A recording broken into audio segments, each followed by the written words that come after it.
Hi, Steve Neff from Neff Strategies here today on an episode of Policing Pontifications, and today we're going to talk about interviewing and legal implications of interviewing and what prosecutors like to see from suspect interviews by law enforcement.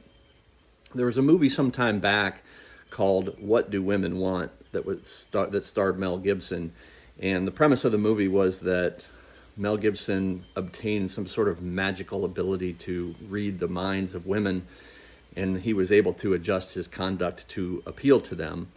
And that's a pretty common theme, right? Men have a hard time understanding women and vice versa sometimes, so it's always great to get insight from the other side. And today, for law enforcement agents that we tend to work with as prosecutors, I want to give them insight into the mind of a prosecutor in the context of interviewing. So the first thing I would say is that, and the first thing that I usually tell the law enforcement agents that I'm working with is that I just want to get them talking. I want them to talk. I don't care what they say. So how do we go about doing that? Well, it starts actually before the interview with interview prep. And interview prep involves several things, but the first thing I think is important to do is do your research. Do understand the evidence that you have. Do evidence review. Do your homework, in essence, before you step into the interview room so that you have command of the facts and command of the evidence. The second thing I would encourage, if it's at all possible, is to sit down with the prosecutor that's going to work on the case with you and strategize about the interview going into it so that you know what the prosecutor's goals are going to be, and you can pivot depending on potential legal issues that I'll discuss here in a minute. A number of years ago, I was working on a terrorism case with an FBI agent, great agent, and we had the opportunity to interview one of the suspects in the terrorism case, and it actually took place outside the country. And so we needed the help of the host country as part of that process. And so the agent and I flew to that country, met with the law enforcement agents from that country, and we spent 3 days strategizing about how we were going to do the interview or how it was going to be conducted, using a whiteboard and lots of discussion. And it turned out to be really important prep because as the interview progressed, that prep helped us to pivot during the course of it, and it ended up being a smashing success, that interview was. So if you are able to do that with the prosecutor, I strongly encourage you to do so. In terms of the interview execution itself, obviously, the first thing we want to do is be aware of potential legal issues in the case in the surrounding context. What are the surroundings? What is the context of the interview? Does the person have the freedom to move? Is he free to leave? And have you told him that he's free to leave? Or is this a custodial situation that requires Miranda? Just because you're talking to somebody doesn't mean you need to Mirandize them. So we can sometimes set up the situation in such a manner that it won't require us to give Miranda warnings if the person's not in custody. But obviously things like shows of force and freedom of movement and whether there are breaks taken and opportunities given, that all matters in terms of the context of the interview. Once the interview starts, we want to develop significant rapport with the suspect.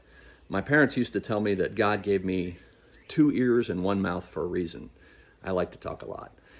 They said that God gave us that so that we would listen twice as much as we would talk. So with law enforcement agents, I would say, I want you to think about it in terms of God giving you 4 ears and 1 mouth, because that's probably about the ratio that this conversation should take place.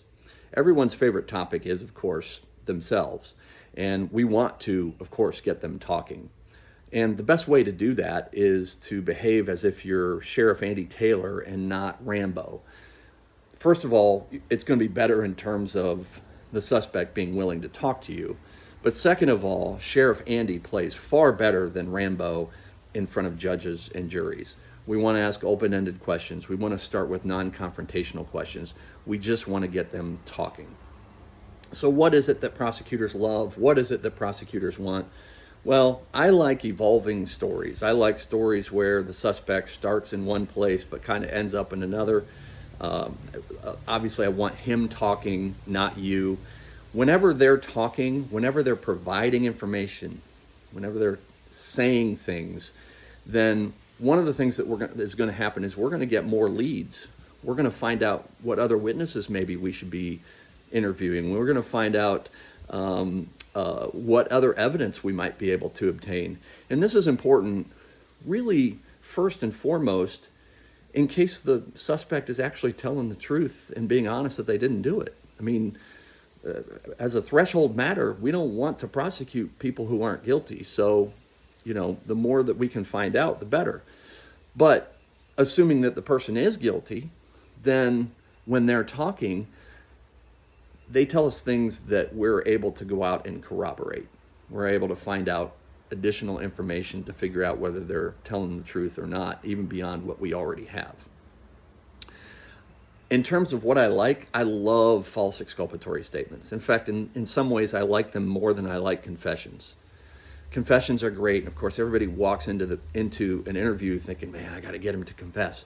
No, you really don't have to get him to confess. But if you can get him to make some false admissions and false exculpatory statements, that's like gold to prosecutors. Why? Well, I think in today's climate, a lot of people are suspicious of police. They're suspicious of confessions generally. Why did a person confess? Were they coerced? Were they tricked? Was their will overborne by the conduct of the police? And that can be a very subjective assessment, whether it's a judge or a jury doing it, and it can call into question the entire confession itself. But when somebody makes consistently false exculpatory statements, there's nothing to blame the police for. That's the beauty of it. But what are they doing? They're showing us that they have consciousness of guilt. And in fact, from a prosecutorial standpoint, I love those trials where I can ask the judge to give a consciousness of guilt instruction. And that can be based on the giving of false exculpatory statements. So let me give you an example. I have it right here.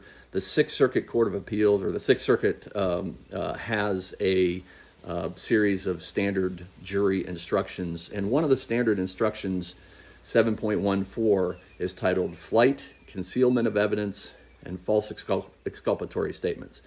And what it says is, you have heard testimony that after the crime was supposed to have been committed, the defendant provided it to the police a false exculpatory statement. If you believe that the defendant provided that false exculpatory statement, then you may consider this conduct, along with all the other evidence, in deciding whether the government has proved beyond a reasonable doubt that he committed the crime charged. This conduct may indicate that he thought he was guilty and was trying to avoid punishment. That is a fantastic instruction. I love it so much.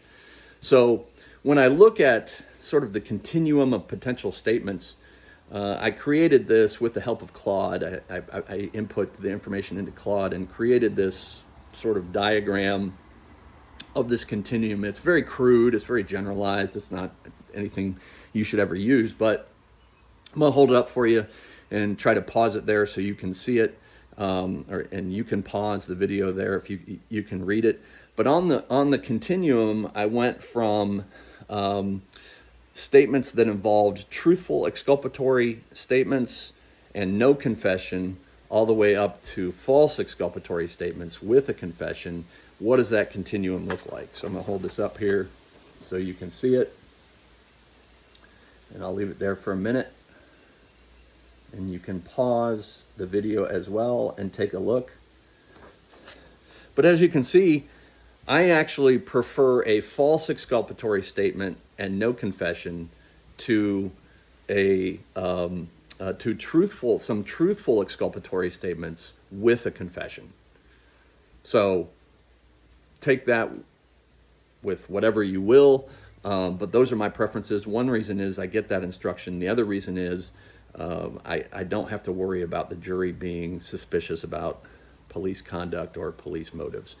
So that's my message for today on policing pontifications.